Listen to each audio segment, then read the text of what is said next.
देखिए दूसरे फैक्टर को हम यहाँ से ना इक्वल टू 0 पुट करते हैं, डेट इज x माइनस 7। तो क्या करना है हमें, x माइनस 7 को 0 के इक्वल पुट करते हैं, ठीक है। x माइनस 7y को 0 के इक्वल पुट करें तो x 7y के इक्वल है। ये जो वैल्यू है ना, बेस्ट ये है कि इसको 6 इक्वेशन मार्क कर दें, क्योंकि आगे कहीं ना कहीं ये यूज होगी, ठीक है। अब आपने क्या करना है कि ये जो इक्वेशन वैल्यू आ रही है, that is x equal to y, आप इसको पुट कर दें, put this one in first equation, ठीक है। फर्स्ट इक्वेशन थी एक्स स्क्वायर, x की जगह x की वैल्यू पुट करते हैं, माइनस 2 एक्स वाई, एक्स की जगह x की वैल्यू और y एज इट इज रहने दें, तो 49y square minus 14y square equal to 7 आ रहा है, ठीक है। 49 और 14 को सब्ट्रैक्ट करेंगे तो आंसर आपके पास आ रहा है 35y स्क्वायर। 35y स्क्वायर की वैल्यू 7 की इक्वल है, तो यहाँ से y स्क्वायर की वैल्यू 7/35 के इक्वल होगी, ठीक है। ये तो आपने y की वैल्यू फिलहाल जस्ट आइसोलेट की है। अब आपने y की वैल्यू प्रॉपर जब निकालनी है by taking square root on both sides, you can see here answer will be 1/स्क्वायर रूट 5, ठीक है। और साथ प्लस माइनस लगा देंगे। इस y की वैल्यू को पुट कर दें, पुट y इन 6 में पुट करेंगे, x की वैल्यू 7 और यहाँ पे y की फॉर्म में आएगी, ठीक है। तो आप इन दोनों वैल्यूज को प्रॉपर जब लिखेंगे तो प्लस माइनस 7/स्क्वायर रूट 5 के इक्वल आ जाएगी। तो ये आपने x की वैल्यू निकाल ली है, ठीक है। अब देखिए आपने जो आंसर्स निकाले हैं ना, उन आंसर्स को सोल्यूशन सेट फॉर्म में लिखते हैं अगर वो सोल्यूशन को वेरीफाई कर रहे हैं। एक आपने आंसर लिखा है स्टार्ट में, यू कैन सी हियर ये, ठीक है, माइनस प्लस स्क्वायर रूट 3 और प्लस माइनस 2/स्क्वायर रूट 3, ठीक है। तो ये जो आंसर है इसको कलेक्टिवली हम लिख लेते हैं पहले, plus minus square root of 3 और जो y की वैल्यू आ रही है 2/स्क्वायर रूट ऑफ 3 के इक्वल आ रही है, और यहाँ प्लस माइनस है, ठीक है। एक फैक्टर आपने ये लिख लिया, मतलब एक पेयर ये लिख लिया, और जो दूसरा पेयर है वो है plus minus square root of plus minus x की वैल्यू ना 7/स्क्वायर रूट 5 है, ठीक है, और प्लस माइनस 1/स्क्वायर रूट ऑफ 5, ठीक है। इस क्वेश्चन को ना आपने इस मेथड से पहले करना है, करने के बाद आपने हमेशा यहाँ पे बेसिकली सारी वैल्यूज यहाँ लिखनी है, ठीक है। अब लिखने के बाद आपने क्या करना है कि माइनस स्क्वायर रूट ऑफ 3 2/स्क्वायर रूट ऑफ 3, ठीक है, और बिल्कुल इसी तरह प्लस स्क्वायर रूट ऑफ 3 और माइनस 2/स्क्वायर रूट ऑफ 3, ठीक है, 7/स्क्वायर रूट ऑफ 5 और 1/स्क्वायर रूट ऑफ 5 और माइनस 7/5 विद स्क्वायर रूट और माइनस 1/स्क्वायर रूट ऑफ 5, ठीक है। इस क्वेश्चन के आंसर को लिखने के ये दोनों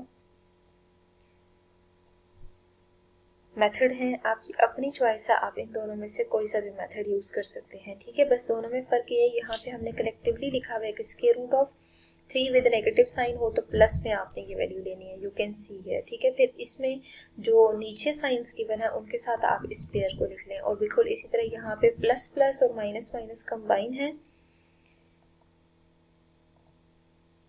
इस वजह से आपने डायरेक्ट कंबाइन करके लिख लिया, ठीक है। तो अब आप देख लें कि ये लास्ट टाइप थी साइमल्टेनियस इक्वेशंस को सॉल्व करने की, जो हमने इस ग्रेड में बेसिकली डिफाइन करना था, ठीक है।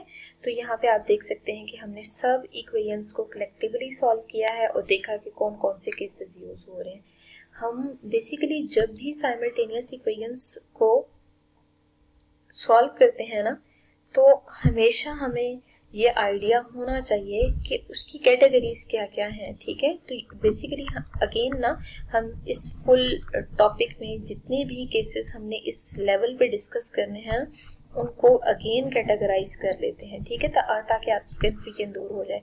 यहाँ पे ना दो तरह के केसेस होंगे, ठीक है। फर्स्ट केस ये होगा कि जो इक्वेशंस है ना, इक्वेशंस आर लीनियर, ठीक है। अगर तो वो लीनियर है ना तो प्रॉब्लम नहीं है, मतलब आप उन दोनों में कोई सा भी मेथड यूज करके सिंप्लीफाई कर सकते हैं। लेकिन ऐसा भी पॉसिबल है कि वो जो दो इक्वेशंस आपको गिवन है ना, वन इज लीनियर, ठीक है, और अदर इज, एंड साथ ही लिख लेते हैं, अदर इज नॉन लीनियर, ठीक है। ये साइमल्टेनियस इक्वेशंस में अगर लीनियर की कैटेगरी आएगी ना तो बेसिकली सिर्फ यही दो केस एग्जिस्ट कर सकते हैं, ठीक है। ये नॉन लीनियर वर्ड जो है ना, इसकी जगह बेस्ट ये है कि हम क्वाड्रेटिक लिख देते हैं, क्योंकि मूव कर रहे हैं हम टॉपिक पे जो कि क्वाड्रेटिक इक्वेशन से रिलेटेड है। अब ऐसा भी पॉसिबल है बोथ आर क्वाड्रेटिक, ठीक है। अगर दोनों क्वाड्रेटिक है ना तो अब इसमें आगे फिर हम कैटेगराइज करते हैं। फर्स्ट केस क्या पॉसिबल है कि both have x square and y square same coefficients, ठीक है। अच्छा, दूसरा केस क्या है, having different coefficients,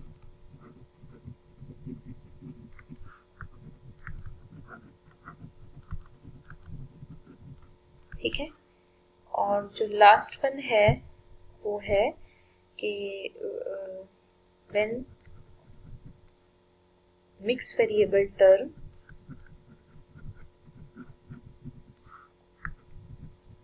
appears,